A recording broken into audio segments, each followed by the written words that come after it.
At so ayan, hi guys! Welcome back sa channel natin at ito na nga po sa episode 248 Season 4 para dito kay Kalbo at huwag na natin patagalin pa. Simulan na natin yan at dito nga tayo natapos nung sa nalaman ni Coco na sobrang taas ng modification ratio na ginawa sa dalawa na to. 94 at saka 95%, so kaya nga ito takot at takot dyan, ipinapawis. Ito si Coco, sabi niya nga dyan na sa lahat, itong dalawa, yung dapat hindi nila banggain, yung hindi nila kalabanin. At so now, ang continuation niyan is eto naman na. So dito balik ulit sa loob ng kwarto ng mga leaders dahil maya eto nga parang biglang may nagulat nga rito at eto ngayon bagsak dyan etong si Wavi. So eto ngayon nagulat si Child Emperor at eto dali-dali pinuntahan niya si Wavi, sabi niya nga dyan bakit?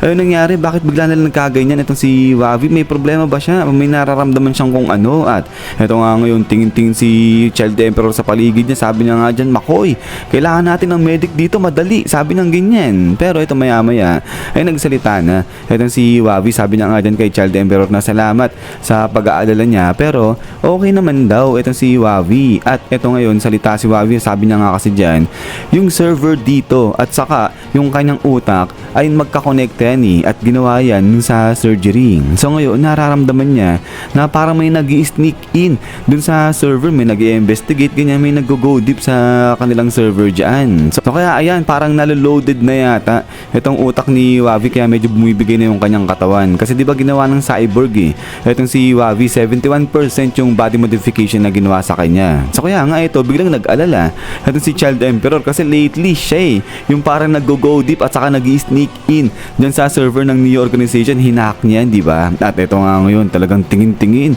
itong si Wavi dyan kay Child Emperor. So parang alam nito ni Wavi seemingly na si Child Emperor iniimbestigahan, hinahack yung server ng Neo Organization. But then suddenly, spam! Biglang dating dito si Shiryu at dali-dali, binuhat niya na. Ito si Wavi, sabi niya nga dyan, nako, di maganda to. Dapat daw, dalhin ka agad sa clinic o di naman kaya sa ospital. Ito si Wavi at ito nga biglang umuusok na. Itong kamay ni Shiryu, ibig sabihin, sobrang init na talaga ng katawan nito ni Wavi. At ito ngayon salita si Shiryu, sabi niya nga dyan na ngayon, naiintindihan niya na.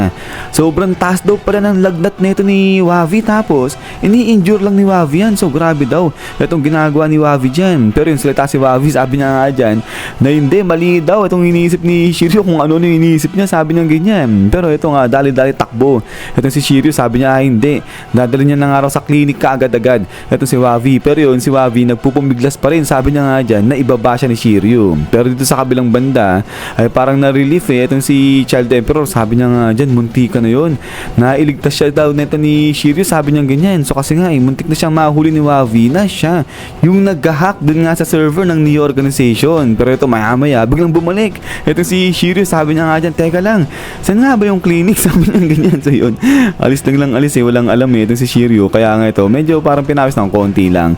Ito si La Metal Bat, sabi niya nga dyan mukha namang mabait to, sabi niya ganyan. At then pagkatapos nga niya ito nga ngayon, biglang kinaltokan na ni Wavi ito si Shiryu. At ito binaba niya na si Wavi, sabi nga ni Wavi dyan kay Shiryu na normal lang yung nangyayari sa kanyang ganyan kasi nga yan daw yung normal na body temperature niya. Pero yun, parang kamot ulo dito si Shiryu, sabi niya nga dyan parang di yata pwede yun sabi niya imposible kasi nga sobrang taas, sobrang init ni Wavi tapos ayun yung kanyang normal na body temperature. Pero yun nga, ito si Metal Bat, sabi niya nga dyan na oo nga na parang okay lang naman daw talaga itong si Wavi yung itsura niya. At ito ngayon, salita na si Infinite Slave, sabi niya nga dyan, ano ba yung mga yun, mga bunch of weirdos, sabi niya ganyan. Pero yun nga, tingin-tingin sa kanya itong si pangalan, nakalimutan ko yung pangalan nito nung isa pang leader nga dito na mayaman. So paki-correct na lang ako guys o paki-mention na lang sa baba kung natatandaan niyo yung pangalan niyan. Pero yun, nakatingin siya dito kay Infinite Slave kasi kahit si Infinite Slave talagang ang weird din na itsura niya. But anyway, sa pagkatapos nga niyan, ito nga pinakilala na ni McCoy ito si Metal Bat, sabi niya nga dyan, ito si Metal Bat yung strongest na brawler pacifist dyan nga sa dating galing sa Hero Association at S-class nga ito si Metal Bat dun sa Hero Association. At ito nga tuloy pa ni McCoy na pinili ni Metal Bat na magtrabaho rito sa Neo Organization para maging hero na kung saan talagang ikaka-proud of ng kanyang nakababatang kapatid. Pero ito nga biglang salita dyan, ito si Ryumon, sabi niya nga dyan, sa madaling sabi, idiot etong lalaking to, sabi niya ganyan. So minak niya na, nilait niya na eto si Metal Bat, pero yun nga biglang napangiti na lang si Metal Bat. Sabay maya maya tumawa na ng pagkalakas-lakas etong si Metal Bat. Sabi niya nga dyan na hindi naman daw nagkakamali dyan etong si Ryumon. But then maya maya pa eto nga nagseryoso na eto si Metal Bat. Sabi niya nga dyan, mukhang para makapagtrabaho rito sa new organization ay kinakailangan na talaga maging totally idiot siya, sabi niya ganyan. But then eto nga biglang lakad na eto si Metal Bat papunta ron kay Ryumon. So ito hinarap niya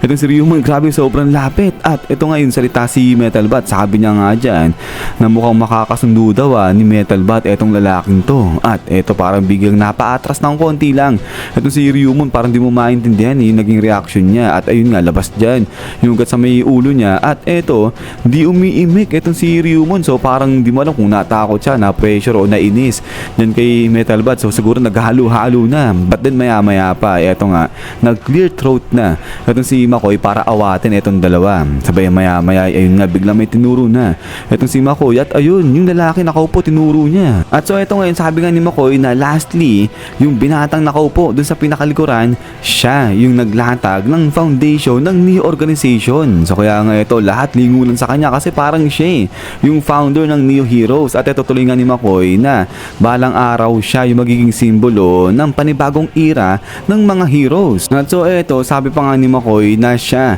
yung pinaka-leader, yung nasa pinaka-top ng Neo Heroes. So kaya nga ito talagang nagulat dyan ito si Sekingal. At ito nga sabi ni McCoy, sige magpakilala muna etong binata na to. At ito nga tayo na siya, sabi niya nga dyan na siya si Blue. At dito na nga ngayon sinabi nito ni Blue kung ano talaga itong Neo Heroes. So sinabi niya dyan na in-establish itong Neo Heroes para ipakita sa buong mundo kung ano talaga yung tunay na hero. Pero hindi raw yun magiging ganong kadali dahil kinakailangan nila na talaga maging fully committed sa justice. So kaya nga ito iniimbitahan niya itong mga leaders na to na lahat daw sila mag-join forces dito kay Blue para nga maisakatuparan nila yung pagiging tunay na hero at yung sa pagpapatupad din ng tunay na justice sa buong mundo. At din pagkatapos nga niya na dito na nga ngayon nagsalita itong si A. Sabi niya nga dyan na una di nga siya makapaniwala na may leader sila tapos 10 years old lang yung batang hawak sa kanila. So parang referring niya dun kay Child Emperor. Tapos ngayon naririnig niya